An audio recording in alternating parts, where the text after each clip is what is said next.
Country music star Jeannie Seely, who was best known for the hit single Don't Touch Me, has died aged 85 after suffering complications from an infection. Country music icon and Grammy Award winner Jeannie Seely has passed away at the age of 85. The vocalist achieved numerous chart successes, notably with Don't Touch Me, which earned her a Grammy in 1967 when she was merely 26. At that time, Seely became one of the youngest recipients of a Grammy following the award's launch in 1959 and held this distinction for many years. Her triumph continued across multiple decades, with the Pennsylvania-born musician from Titusville becoming beloved for her distinctive vocal approach and earning the nickname Miss Country Soul.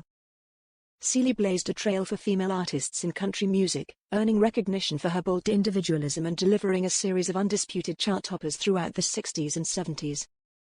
The performer's career stretched over 6 decades, during which she graced the stage of Grand Ole Opry nearly 5,400 times, the cherished live country music radio program in America. This Saturday's Grand Ole Opry performance will honor Seely's memory following her death on Friday due to complications from an intestinal infection. Don Murray Grubbs, the artist's publicist, offered a heartfelt tribute to the songwriter, who delivered multiple country chart successes during the 60s and 70s, including 3 top 10 entries on what is currently Billboard's Hot Country Songs chart. Don't Touch Me, 1967's I'll Love You More Than You Need, and 1973's Can I Sleep in Your Arms?, which was adapted from the folk song Can I Sleep in Your Barn Tonight, Mr. Seely, a multiple Grammy Award nominee, was quite the maverick, famously donning a miniskirt on stage during an era when such attire was considered scandalous. Her dazzling career unfolded at a time when country music demanded a certain demureness from its female stars. Yet her impact is profound, inspiring contemporary icons like Shania Twain and Sheryl Crow. In May, Seely shared that she was on the mend following a series of back surgeries, including 2 emergency operations and an 11-day intensive care stint. She also battled pneumonia. At the time, she expressed her determination in a statement, "Rehab is pretty tough, but each day is looking brighter, and last night I saw a light at the end of the tunnel. And it was neon, so I knew it was mine." The unsinkable Seely is working her way back.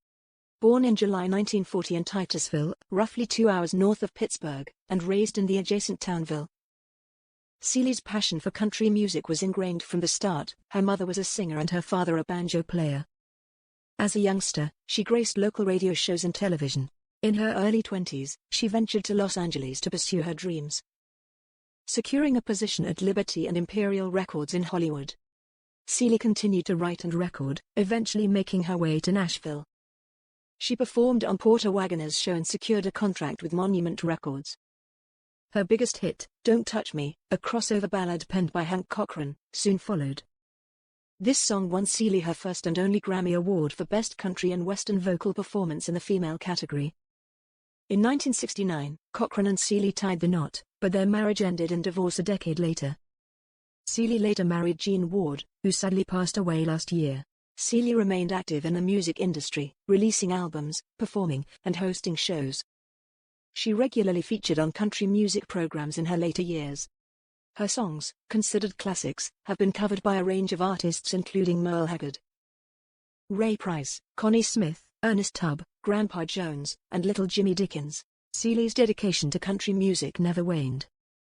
Since 2018, she has hosted the weekly program Sundays with Seely on Willie Nelson's Willie's Roadhouse SiriusXM channel. That same year, she was honored with an induction into the Music City Walk of Fame. A member of the Grand Ole Opry since 1967, the year she won her Grammy, Seely released her most recent song in July 2024. It was a rendition of Dottie West's Suffertime, recorded at the globally renowned RCA Studio B.